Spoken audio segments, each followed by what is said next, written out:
Dan anggota kelompok kita ada 4 orang, diantaranya ada Lutfi Nadia Faza, Maulida, saya sendiri Rodatul Hikmah, dan juga Firda Zatanisa. Oke, langsung saja kita memasuki ke apa aja sih yang ada di presentasi kali ini, yaitu yang pertama adalah latar belakang mazhab, definisi mazhab, definisi perbandingan mazhab, tujuan perbandingan mazhab, macam-macam mazhab, ruang lingkup perbandingan mazhab. Oke, materi yang pertama akan disampaikan oleh saudari Firda. Waktu dan tempat saya persilakan. Terima kasih kepada moderator. Di sini sebelum kita masuk ke perbandingan tentang mazhab, saya akan menjelaskan sedikit tentang latar belakang munculnya mazhab. Itu terjadi karena yang pertama, wafatnya Nabi Muhammad SAW. Wafatnya Nabi Muhammad SAW pada tahun 632 Masehi menjadi titik awal terciptanya mazhab, karena beliau tidak menunjuk secara langsung siapa yang akan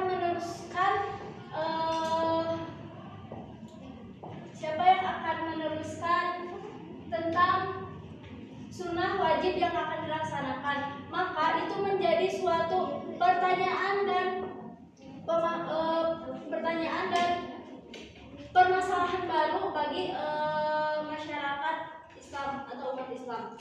Yang kedua, perluasan wilayah Islam. Dengan setelah wafatnya Nabi Muhammad SAW, agama Islam begitu luas secara pesat gitu ya, berkembang secara pesat, di mana begitu banyak berbagai budaya dan tradisi yang berbeda. Itu menjadi suatu yang begitu kompleks ya bagi para ulama dalam menyampaikan suatu sunnah wajib yang dilaksanakan dalam ajaran Islam. Terus yang ketiga, perbedaan interpretasi Al-Quran dan hadis. Ini disebabkan oleh para ulama, di mana dengan perluasan wilayah, para ulama mulai berbeda pendapat dalam memahami Al-Quran dan hadis, karena itu terjadi dengan beberapa faktor. Yang pertama itu latar belakang budaya, yang kedua itu metode analisis, dan yang ketiga pemahaman sendiri gitu. Terus yang keempat ijtihad, di mana ijtihad itu penalaran yang dilakukan oleh para ulama terhadap menganalisis suatu hadis dan Al-Quran. Itu menjadi faktor utama. Kenapa? Karena metode analisis dan ijtihad yang dilakukan oleh para ulama itu berbeda. Terus yang terakhir, kebutuhan akan sistem hukum yang terstruktur. Karena Islam itu sudah menyebar luas ya teman-teman, dari Madinah ke Mekah gitu ya. Jadi butuh sistem hukum yang terstruktur. Nah, di sana mazhab berperan sebagai pemandu dalam hukum yang sistematis dan terperinci. Oke, setelah latar belakang, saya akan menjelaskan sedikit tentang definisi tentang mazhab. Definisi tentang mazhab adalah salah satu sistem pemikiran atau metodologi hukum yang dilakukan oleh para ulama dalam menganalisis Al-Quran dan Sunnah. Al-Quran dan hadis, maaf ya teman-teman. Ada pun beberapa ciri dalam mazhab. Yang pertama, didirikan oleh seorang ulama besar yang diakui keilmuannya dan ketakwaannya. Jelas ya, mazhab itu harus dengan seorang ulama yang mempunyai ketakwaan dan keilmuan yang lebih dari kita.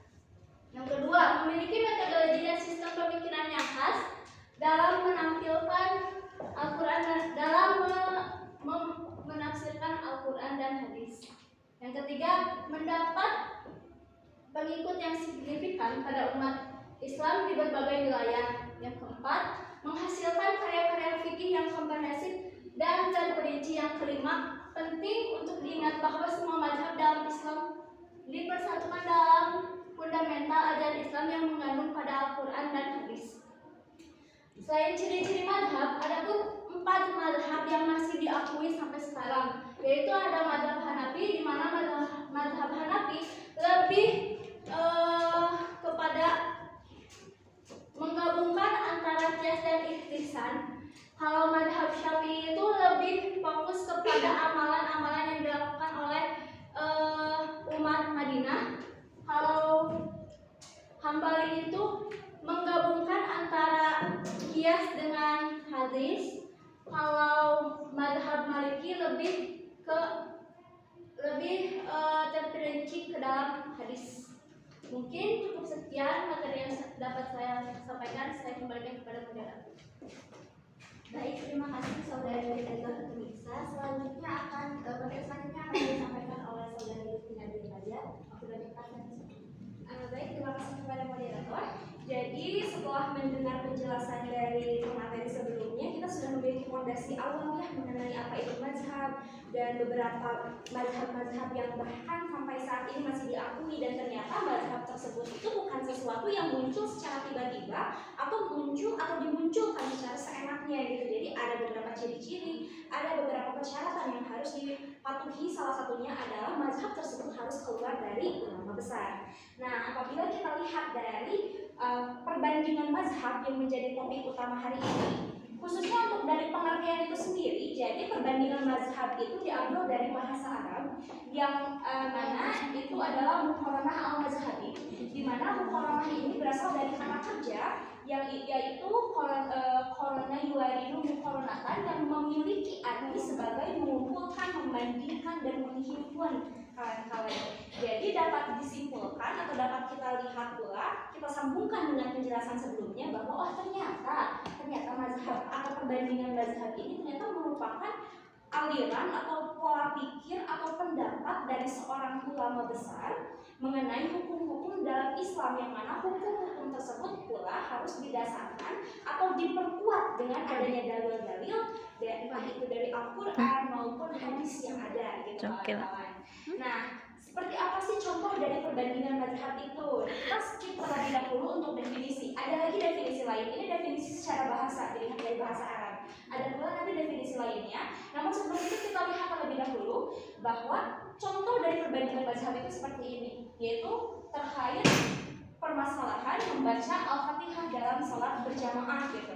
Nah, ketika kita bersolat berjamaah, yang menjadi pertanyaan adalah kita sebagai makmum apakah kita harus ikut membacakan surat Al-Fatihah atau cukup mendengarkan imam saja?